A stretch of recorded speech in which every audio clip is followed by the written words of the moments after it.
안녕하세요. 크립토TV입니다. 오늘은 이번 주 주요 일정과 또 버블이 왜 올 가능성이 높은지에 대해서 알아보도록 하겠습니다. 먼저 경제 일정 딱 하나만 보고 넘어가시죠. 자, 미국이 10월 1일부터 셧다운에 들어가 있는 걸 알고 계실 건데요. 그 와중에도 이번 주에 눈에 띄는 일정이 하나 있었으니 바로 이번 주 금요일 밤 9시 반 무렵에 9월 CPI 지수가 발표가 된다고 합니다. 민간 쪽에서는 당연히 뭐 테슬라 실적 발표다 뭐가 많거든요. 근데 셧다운이 되면 뭐 CPI든 신규 실업수당 청구든 다 멈추는 게 맞는데 요게 지금 왜 들어가 있을까요? 제가 두 가지 이유를 가져왔는데요. 첫 번째는 백악관의 지시사항이 있었다고 합니다. 한 10월 15일 무렵에 이런 얘기가 나왔었다고 하는데요. 자, 10월 15일은 원래는 CPI의 원래 발표일이었습니다. 근데 지금 9일 정도 늦게 발표를 지시를 하고, 이 공무원들 지금 무급, 뭐 휴가 기간이긴 하지만 좀 노동통계청 직원들 나와서 근무하고 CPI 발표하세요. 이렇게 얘기를 했다고 해요. 그리고 두 번째, 또 다른 지시사항은 요 날이 군인들의 급여를 지급하는 날, 월급날이었는데, 요때 급여 지급하세요. 이렇게 지시를 했다고 해요. 원래는 공무원들 뭐 월급은 당연히 안 줄 거고 많이 자르려고 하고 이랬는데 또 군인들은 이렇게 챙기는 모양새네요. 자, 뒤에서 왜 트럼프가 이런 얘기를 했는지는 좀 더 다뤄보도록 하고 자, 두 번째는 법적 의무 사항이 있다고도 합니다. CPI를 계속 우리가 중요하게 듣고 언론에서도 얘기를 하는 이유가 이게 뭐 물가를 나타내기도 하지만 미국의 사회보장연금 그리고 군인들 연금, 퇴직 군인들 연금 이런 게 물가 오른 만큼에 맞춰서 뭐 연금을 줘야 될 거 아니에요. 그래서 이 CPI가 나와야만 그걸 근거로 돈을 줄 수 있다고 해요. 그리고 연방 정부가 돈을 뿌리는 수많은 복지들, 뭐 식비, 뭐 의료비, 뭐 주택 모기지 지원금 이런 모든 복지도 CPI에 맞물려 있기 때문에 이게 의무사항이라고 하네요. 자, 그러면 또 이런 질문이 있을 수 있죠.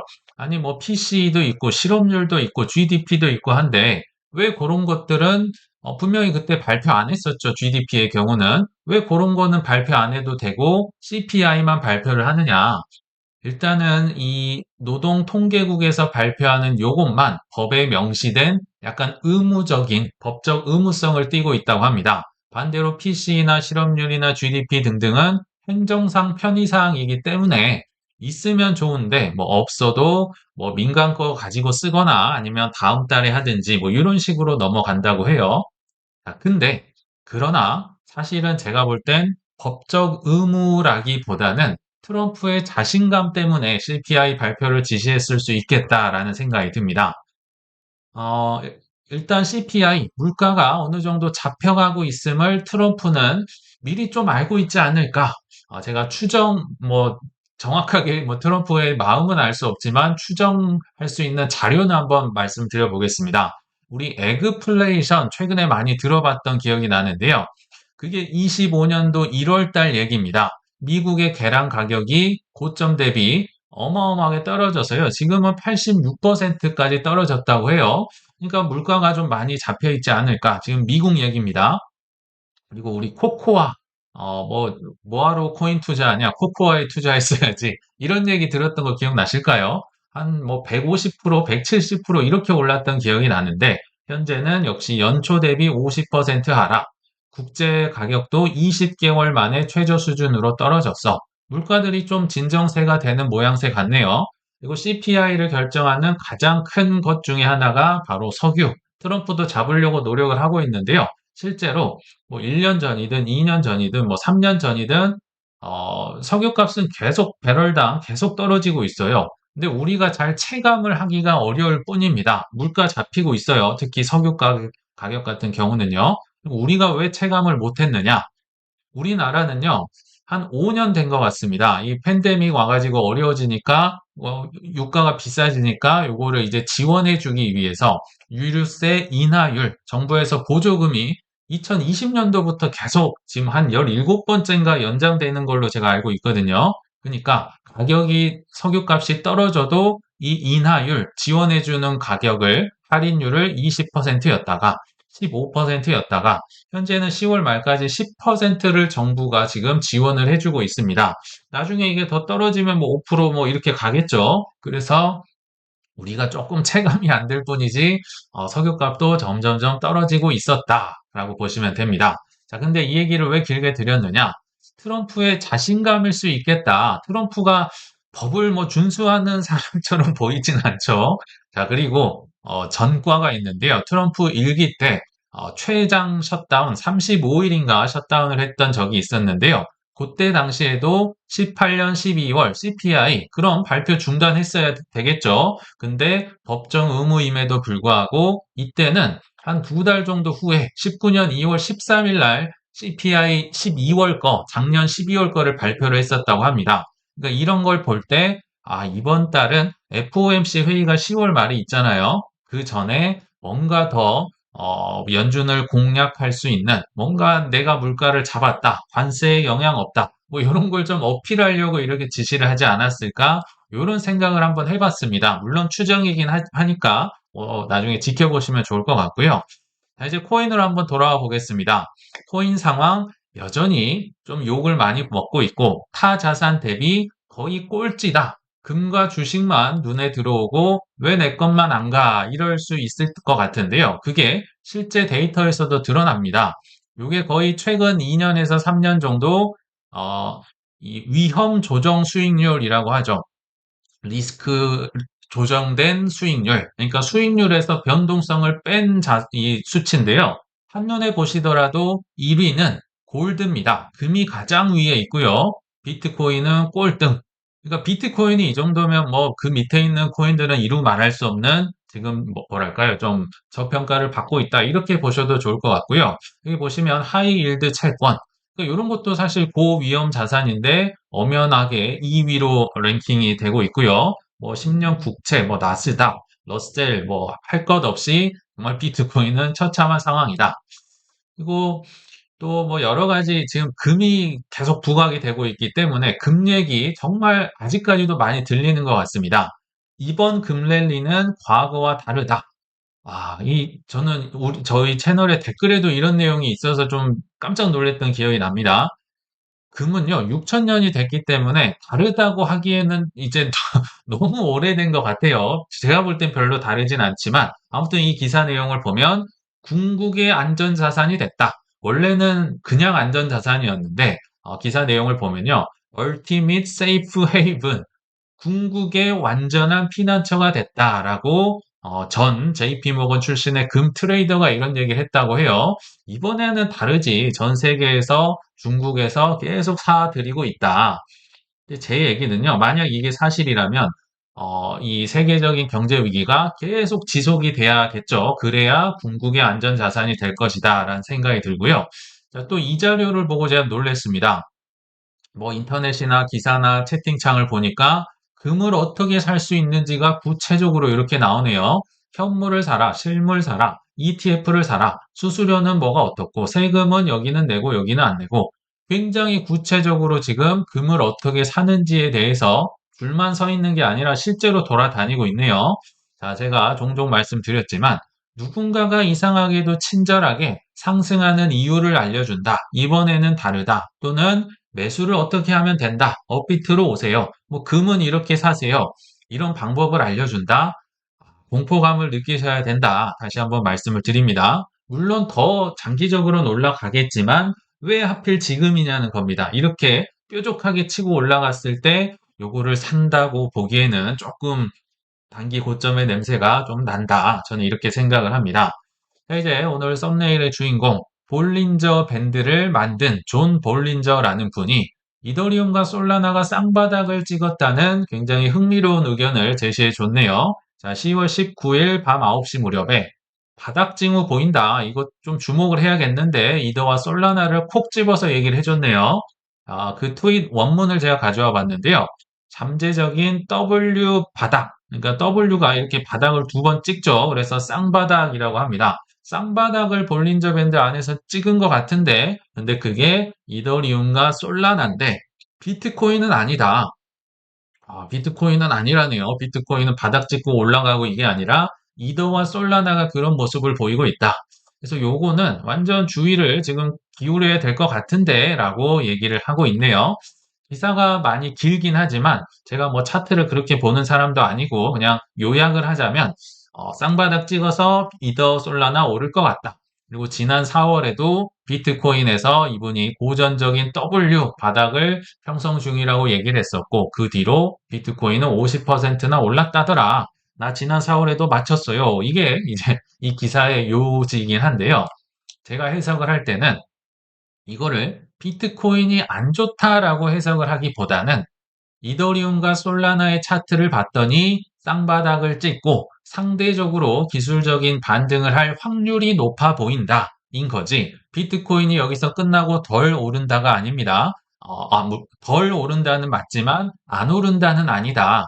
이게 이제 이분의 주장인데 사실 뭐 차티스트니까 맹신을 하시면 안 될 거고 다른 것들도 같이 보셔야겠죠. 왜 차트만 보면 안 되냐? 차트만 보시면요. 지금이 엘리엇 파동의 5파동 끝이라는 전문가들이 정말 수없이 많이, 뭐 트윗이든 기사든 어딜 찾아봐도 많이 있습니다.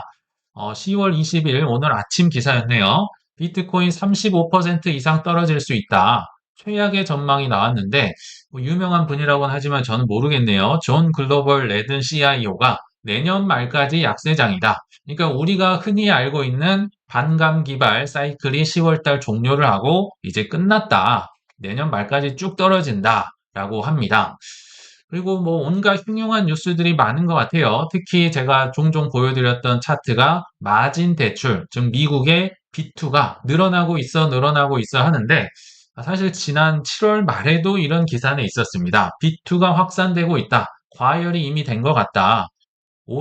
작년이네요. 24년 6월, 한참 전인데, 이때도 신용 잔고가 꾸준히 증가해서 이거 조금 불안한데, 이런 뉴스는 계속 우리가 접하게 됐는데, 자, 최근, 마진 부채 비율을 한번 제가 찾아봤습니다. 진짜 높긴 높습니다. 보니까, 이게 B2거든요. B2가 높았다가 꺼질 때 닷컴 버블이 붕괴됐죠. 그 피크를 찍었을 때가 2000년도 3월, 이때가 닷컴 버블 피크였거든요. 야, 이거 이제 꺼지면 볼만 하겠네. 그리고 2007년 6월 이후로 또 역시 그 서프라임 모기지가 터졌고, 18년 5월 이후에도 터졌고, 21년 10월 이후에도 터졌는데, 지금 25년 9월 달에 부채, B2 규모가 너무 높더라. 실제로 높긴 높습니다. 그러니까 도망쳐야 되는 거 아니냐. 이런 또 트윗이 최근에 굉장히 많이 보입니다. 뭐 엘리엇 파동이 뭐야 하면서 이건 끝났다. 근데 이제 뭐 제가 여러 가지 데이터를 통해서 한번 이 주장을 반박을 해보겠습니다. 보시고 판단을 해주시면 좋을 것 같아요. 자, 지금 도망쳐라고 하기에는 B2 규모만 보더라도요, 이게 훨씬 증가할 확률이 저는 높아 보입니다. 일단 일요일마다 저녁에 방송을 하시는 소수몽키님 있죠? 정말 데이터를 잘 만드시는 것 같아서 그중 일부를 가져와 봤는데요. 자, 지금은 어떤 구간이다? 양적 긴축이 종료되는, 즉, 돈이 이제 막 퍼져나가기 시작할 단계라는 겁니다. 우리 한동안 많이 겪었잖아요. 20년도 3월에서 22년 3월까지는 양적 완화, 즉, 연준의 대차대조표가 쭉 정말 많이 올라갔었죠. 이게 뭐냐면, 미국의 뭐 국채라든지 MBS라든지 뭔가 값 나가는 물건을 미국 연방 정부가 사줬다는 겁니다. 그러니까 대차대조표가 부자가 되면서 이렇게 치솟으면서 단지 이걸 이제 팔았던 돈을 뿌려준 거죠. 시중에 은행들에게 이제 현찰을 주고 샀으니까. 그래서 돈이 세상에 뿌려지면서 어마무시한 불장이 왔었는데 그 이후로 양적 긴축이 언제까지 지속됐다? 지금도 지속되고 있어요. 아직 끝나지 않았습니다. 단 10월 말 FOMC 회의 때 양적 긴축 뭐 종료가 임박한 것 같다. 뭐 이렇게 제롬 파월이 이제 확정을 해준다면 좀 더 달아오를 수 있고 아무튼 양적 긴축 유동성이 말라가고 있는 상황이었는데요. 그게 지금 이제 종료가 될 상황이다. 그러면 이제 빨간색이 끝나고 다시 초록색이 올 가능성이 높아지겠네요. B2가 늘어날 가능성이 높을까요? 줄어들 가능성이 높을까요? 심지어 금리 인하도 지금 몇 번을 앞두고 있죠. 그리고 또 트럼프의 뭐 오른팔이죠. 스콧 베센트 재무장관이 최근에 이런 얘기를 했다고 합니다. AI 붐은 이제 야구로 치면 3회 초다. 이제 시작이라는 겁니다. 근데 미국 재정 적자 규모 위험한 거 아닙니까? 위험한 건 맞는데 매년 3%대로 GDP 성장을 해 나가면 한 10년 정도 해 버리잖아? 그럼 빚을 완전히 녹일 수 있다라고 발언을 했다고 해요. 근데 이게 스컷 베센트만의 얘기가 아니라 메리 핑크도 향후 10년간 AI에 투자해야 된다. 최근에 JP 모건도 2,100조 원을 전략 산업에 투자할 것이다. 모든 미국 연방 정부와 뭐 블랙락이나 JP 모건의 말과 행동이 지금 일치를 하고 있잖아요. 그래서 빚투 규모가 여기서 쭈그러든다라고 보기에는 오히려 많은 빚을 더 녹이기 위해서 뭐 AI다, GDP다, 크립토다 이런 걸 통해서 그냥 성장을 더 달리는 무시무시한 전략을 짜고 있더라. 말과 행동이 그리고 일치를 하고 있네요. 그리고 10월 19일자로 일본에서 이런 뉴스가 있었다고 합니다. 일본의 금융청이 본인들 은행들의 일본 은행들의 시중은행들의 코인 보유, 코인 투자를 허용을 추진하겠다. 이제 막 추진하려고 검토를 하고 있다고 합니다. 한국은 아직 투자를 못 하잖아요. 자, 만약에 하락장이 시작이 되는데, 그럼 은행들은 사자마자 물려야겠네요. 그쵸? 뭐 사면 뭐 바이더 딥하면 좋은 뭐 그런 거로 볼 수도 있는데, 하락장에 은행들이 매수를 시작하고 물린다? 그러기에는 지금 타이밍이 하락장으로 보기는 좀 어렵다는 거죠. 그리고 이 기사가 길어서요. 그냥 제가 요약을 하자면, 일단은 이거 위험한 거니까 은행 먼저 사게 해줄게. 그 다음에 개미들은 나중에 따라오세요. 요약을 제가 굳이 하자면 이렇게 보입니다. 그래서 아직은 하락장을 논하기에는 뭐가 계속 벌어지고 있다. 또 결정적인 게 있어요. 지금 트럼프나 블랙락이나 즉 미국은 유동성 필살기를 단 한 번도 쓴 적이 없어요. 지금 다른 나라들이 이미 유동성 파티를 벌이고 있고 뭐 돈을 뿌리고 뭐 인도네시아도 어제 보니까 뭐 2.7조 원인가요? 뭐 전 국민에게 뿌리고 있고 다 그러고 있는 상황이지. 미국은 아직 뿌리지 않았다. 유동성 뭐 폭발을 시키고 양적 완화를 한다든지 뭐 SLR 규제 완화한다든지 아직 안 나왔다. 필살기를 아껴두고 있다. 그래서 이 유동성 필살기를 기다리고 계신 분들이 굉장히 많이 있습니다. 그 중에 한 분이 어제 또 이 인터뷰에 나와서 여러 얘기를 해줬는데요. 바로 칼라일 그룹의 CEO입니다. 세계 3대 또는 4대 사모펀드가 있어요. 1위가 블랙스톤, 2위가 KKR, 3위가 좀 왔다 갔다 해요. 칼라일인지 뭐 아폴로인지. 운용자산으로 하면 아폴로가 맞는데 영향력으로 따지면 또 칼라일이 있긴 있거든요. 이분이 굳이 나와서 어제 인터뷰를 했는데 신용시장, 지금 3호 신용, 그 JP모건의 바퀴벌레 그 얘기하는 겁니다. 걱정되긴 하지만 회복 탄력성을 보인다라고 굉장히 완곡하게 얘기를 해줬는데요. 뭐 기사는 길지만 제가 제 식으로 요약을 해보자면 바퀴벌레 얘기, 뭐 한 마리가 보이면 여러 마리가 더 있다. 우리 사모님들 계속 기다리는데 우리 돈 많은 분들 지금 투자 다 해놨거든요. 근데 무슨 소리 하느냐? 그리고 JP모건은요, 사실 본인이 빌려준 그 자동차 대출 업체, 자동차 부풀 업체, 거기에서 뭔가가 지금 신용 경색이 나온 겁니다. 그러니까 조금은 창피했을 수도 있어요. 이건 뭐 주관적인 의견인데, 다른 데서도 다 터져야 되는데, 내가 빌려준 데만 그런 바퀴벌레가 나왔네. 이거 좀 체면도 말이 아니고 자신감도 떨어질 수 있겠죠. 나만 그런 거 아니야. 당신들도 다 그런 거 갖고 있을걸. 뭐 그런 의미로까지 했지 않았나 생각이 드는데, 일단 칼라일 그룹 CEO는 무슨 소리냐? 뭐 이게 이제 제가 한번 요약을 해서 전달해 드렸습니다. 근데요, 이게 풍부한 유동성이 없으면 세계 최고 3대 뭐 사모펀드든 헤지펀드든 쪽박 그러니까 어려움에 처하는 건 순식간이다. 제가 이런 얘기를 마지막으로 한번 드려보겠습니다. 자, 토막 상식 뭐 여기까지 가야 되느냐 할 수 있겠지만 한국에서 지금 이슈가 되고 있기 때문에 좀 알아놓으시면 좋을 것 같은데요. 한국에서 그럼 가장 큰 사모펀드는 어딜까요? 그리고 현재 어떤 상태에 놓여 있을까요?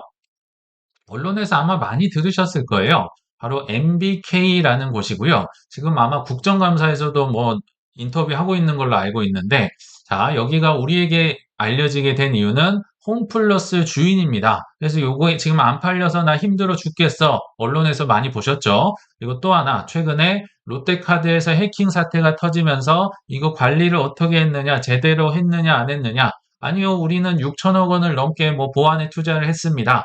뭐 이런 얘기가 나오고 있는 곳이다. 근데 기본적으로 사모펀드, 헤지펀드는 뭐 경영 뭐 이런 게 관심이 있는 게 아니고요. 그냥 피도 눈물도 없는 본들이다. 이렇게 보시면 좋은데, 자, 근데 이분들도요, 처음에는 잘 나갔습니다. 자, 사모펀드가 뭡니까? 잘 안 팔리는 거, 유동성이 없는데, 만약에 이게 대박을 쳤다, 큰 돈을 벌 수 있는 그게 이제 사모펀드잖아요. 대체 자산 투자. 근데 2006년 케이블 TV, T브로드를 굉장히 큰 규모로 이제 매각을 하면서 성공적인 엑시트, 매각을 완료했다. 즐거웠네요. 2007년도 코웨이, 더 컸습니다. 2조 원. 국내 최고의 렌탈 기업을 웅진그룹에 재매각을 하면서 대박 수익을 실현하고, 이게 지금 왜 가능하냐면요. 2006년, 2007년은 서프라임 모기지 사태 터지기 직전입니다. 유동성 파티가 벌어지고 있으니까 뭐 그냥 뭐 하기만 하면 다 돈이 벌리고 저절로 부자가 됐던 뭐 그런 시기다. 그래서 한국에서 가장 큰 뭐 사모펀드로 이름을 날리고 있었던 것 같아요. 근데 이제 그 사태가 터지고 나서 15년부터 좀 문제가 있었던 것 같아요. 홈플러스를 영국 테스코에서 사서 뭐 경영에 크게 관심이 있었을까 하는 생각은 들지만 아무튼 요게 지금 안 팔려서 법정 관리에 들어가고 뭐 책임론도 강화되고 지금 뭐 국정감사에도 불려가지 않았나 생각이 들거든요. 혹시 17년도에도 롯데카드를 인수해서 지금 해킹을 당했는데 뭐 돈을 많이 썼다고는 하지만 사실 뭐 사모펀드가 뭐 보안이나 이런 거에 신경 쓰기보다는 잘 이제 비싸게 팔고 여기에만 좀 초점을 맞춘 게 아니냐. 아마 이런 걸로 지금 질타를 받고 있지 않나 생각이 듭니다. 2018년도에도 유진 기업의 레미콘을 인수했는데 물론 보유 중이긴 하지만 수익성이 많이 악화됐다. 2020년도에 락앤락 우리 그 용기 있죠. 생활용품 그 유리 그릇 요거 굉장히 알짜 기업인 건 저도 알고 있는데 인수 후에 실적이 둔화됐다더라. 계속 지금 가시밭길을 걷고 있네요. 22년도에 한진 칼에도 지분 투자를 했다고 합니다. 아마도 뭐 경영 분쟁, 그 윗분들 경영 분쟁에 돈을 좀 벌어보려고 했던 것 같은데, 뭐 사다 보니까 대주주가 되셨나 봐요. 그래서 막 의견도 내고 하긴 하지만, 제가 추정키로는 뭐 나오진 않더라고요. 그러나 아마도 좀 손해를 많이 보고 있지 않을까, 이런 생각이 듭니다. 제가 드리고 싶은 말씀은요. 이 모든 게 유동성이 풍부했다면 이 모든 사모펀드들 사실 잘 사고팔고 되는 게 아니거든요. 홈플러스마저도 저는 문제없이 잘 팔릴 수 있었을 것이다 라는 생각이 드는데 이게 뭐 고금리도 맞물려 있고 또 사모펀드다 보니까 경영 쪽도 좀 신경을 덜 쓴 것도 있을 수 있고 여러 가지 문제로 문제가 있다. 유동성만 풍부했으면 아무 일이 없었겠네요. 근데 문제가 있습니다. 이렇게 길게 말씀드린 이유가 한국만의 일일까요? 이게 MBK만의 일일까요? 아픈 손가락은 세계 4대 사모펀드도 다 있을 겁니다. 제가 한번 찾아볼게요. 자, 1위 블랙스턴 압도적인 1위 사모펀드거든요. 주력 상품이 미국의 상업용 부동산. 우리 귀에 못이 박히도록 지난 2년, 3년 많이 들었죠. 요거 팔기 위해서 지금 유동성이 올라갈 것이고 뭐 자산 토큰화를 통해서 블랙스톤은 아마 부동산 엄청 팔겠구나. 이렇게 어렵지 않게 예상을 할 수 있겠다라는 겁니다. 아까 보셨던 칼라일, 에너지, 항공, 방산 쪽, 구형 자산, 옛날 전형적인 자산. 에이, 지금 뭐 에너지, 항공, 방산, 뭐 제조업을 누가 투자해? 근데 우연찮게도 지금 최근에 에너지, 항공, 방산 엄청나게 급등이 나오고 있잖아요. 뭐 주식에 이어서 아마 이 사모 자산들도 이 유동성이 들어오면 좀 팔 수 있지 않을까 생각이 드네요. 자, KKR 인프라나 프라이빗 크레딧 확대 중이다. 프라이빗 크레딧이 그 JP 모건이 말한 그 바퀴벌레 그 뭐 자동차 서프라임 대출 업체 뭐 요런 데입니다.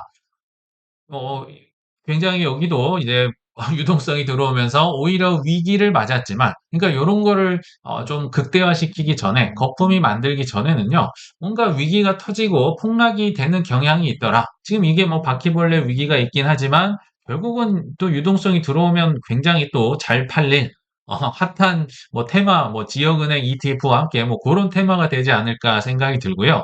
아폴로 쪽에서도 보험자 자산 기반 장기 채권을 보유하고 있다. 그래서 이런 것들 팔기 위해서 RWA 토크나 영역을 확장을 이미 아폴로는 하고 있다고 합니다. 물론 블랙락은요, 이런 사모 자산이 많지는 않지만 블랙락이나 JP모건이나 이런 친구들이 볼 때는 야, 이거 기회구나. 요 친구들이 지금 다 허덕허덕 되고 있네. 세계 1대, 2대, 3대, 4대가 허덕이면요. 다른 사모펀드들은 말할 것도 없다. 그래서 유동성이 들어오면 어떻게 한다? 이거 자산 토크나 엄청 수수료 벌 수 있겠는데 이 판을 블랙락이 짰다라는 겁니다. 좀 더 구체적으로 얘기를 드리면요. 이 사모펀드들의 펀드 만기는 보통 7년에서 10년 정도라고 하는데요. 이게 만기가 오면 돈을 줘야 되잖아요. 근데 안 팔리고 있는데 가격이 막 반토막이 됐는데 팔아서 줄 수가 없다는 거죠. 그래서 이거를 좀비 자산, 스톡 자산, 묶인 자산이라고 하거든요. 야, 이거 어떻게 하지? 대박을 꿈꾸고 내가 샀는데 안 팔리네. 이게 전 세계의 사모펀드 이 고민이었겠죠. 그러니까 어떤 꾀를 썼다? 펀드 내의 좀비 자산들을 다 이렇게 팔기 위해서는 지금 트럼프도 이미 행정명령 사인을 했잖아요. 퇴직연금에서 대체 자산을 살 수 있게 하겠습니다. 라고, 뭐 대체 자산은 물론 크립토도 뭐 주력 상품이지만 뭐 부동산이나 사모펀드, 사모신용, 뭐 5만 가지 게 다 들어갑니다. 엄청난 유동성이 들어오겠죠. 그것들을 크립토 위에 올려서 잘게 잘게 쪼개서 살 수 있다. 이게 이제 자산 토큰화일 거고, 이 모든 게 이루어지기 위해서는 글로벌 유동성이 폭발적으로 늘어나야 된다. 요런 삼박자가 탁탁 맞아 떨어지면서 요 친구들 굉장히 오래 준비를 했고 기다리고 있구나. 그리고 디자이너는 블랙락이구나.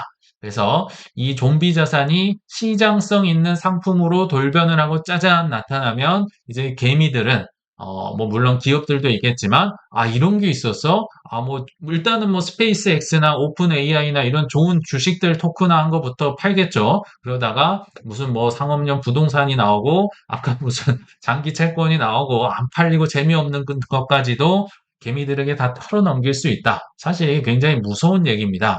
그러려면 굉장히 큰 버블이 와야 되거든요.